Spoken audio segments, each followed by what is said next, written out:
আসসালামু আলাইকুম রহমতুল্লাহ। সবাইকে জানাই সকালের শুভেচ্ছা। আজ পবিত্র শুক্রবার, আমাদের গুনাহ মাফের জন্য আরেকটি বড় সুযোগ। প্রচুর কুয়াশা, প্রচুর কুয়াশা। এই কুয়াশার মধ্যে একটু হাঁটার চেষ্টা। প্রতিদিনের মতো ফজরের নামাজ আদায় করার পর একটু হাঁটার উদ্দেশ্যে বেরোলাম, কিন্তু রাস্তায় প্রচুর কুয়াশা। শরীরে কুয়াশা পড়তেছে, বোঝা যাচ্ছে। শিরশির করে শিশির বিন্দু শরীরে পড়তেছে, বোঝা যাচ্ছে। আসলে গ্রামে একটু ঠান্ডা বেশি থাকে সবসময়।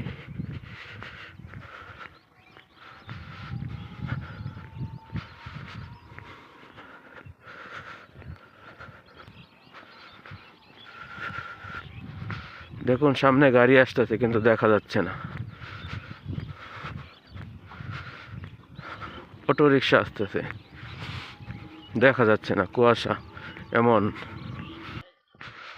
কুয়াশায় রাস্তাঘাট কিছুই দেখা যাচ্ছে না। প্রচুর ঠান্ডা। পৌষের ঠান্ডা মানুষের স্মরণ করিয়ে দেয় শীত কি জিনিস, ঠান্ডা কি জিনিস। যাদের শরীরে একটু জামা কাপড় কম, ওদের গায়ে ঠান্ডার প্রবণতাও বেশি।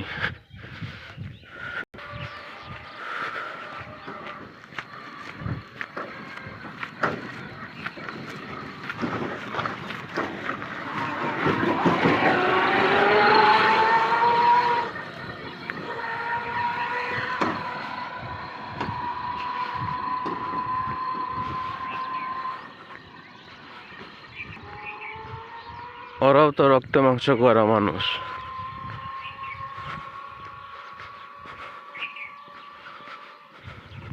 শরীরেও ঠান্ডা লাগে, ওদের গায়েও শীত লাগে। তাই একটু আপনার আশেপাশে যত গরিব মানুষ আছে ওদের দিকে একটু নজর দিন, তাহলে ভালো থাকবে সমাজ, ভালো থাকবেন আপনি। আজ কয়েকদিন হয়ে গেল আমাদের এলাকায় সূর্যের দেখা নেই। সূর্য যদি পৃথিবীর মধ্যে উদয় না হয়, তাহলে পৃথিবী অন্ধকার। মানুষের বাঁচার মতো কোনো অস্তিত্ব থাকবে না। তাই সবাই সবার জায়গা থেকে সূর্যের কিরণের জন্য দোয়া করুন,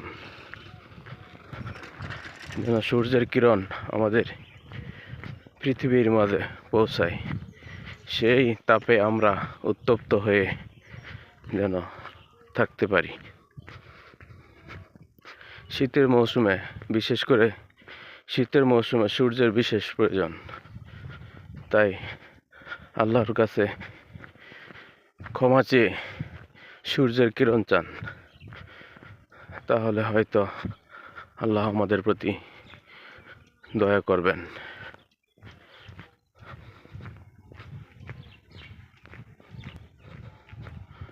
সেই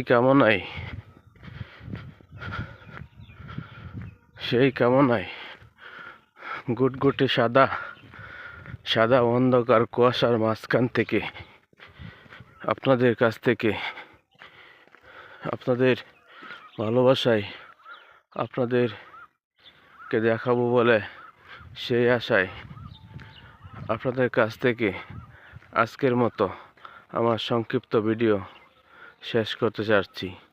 সেই কামনায় আপনাদের সুস্বাস্থ্য এবং দীর্ঘায়ু কামনা করে আজকের মতো আমার সংক্ষিপ্ত ভিডিও আমি শেষ করলাম। আসসালামু আলাইকুম ওয়া রাহমাতুল্লাহ।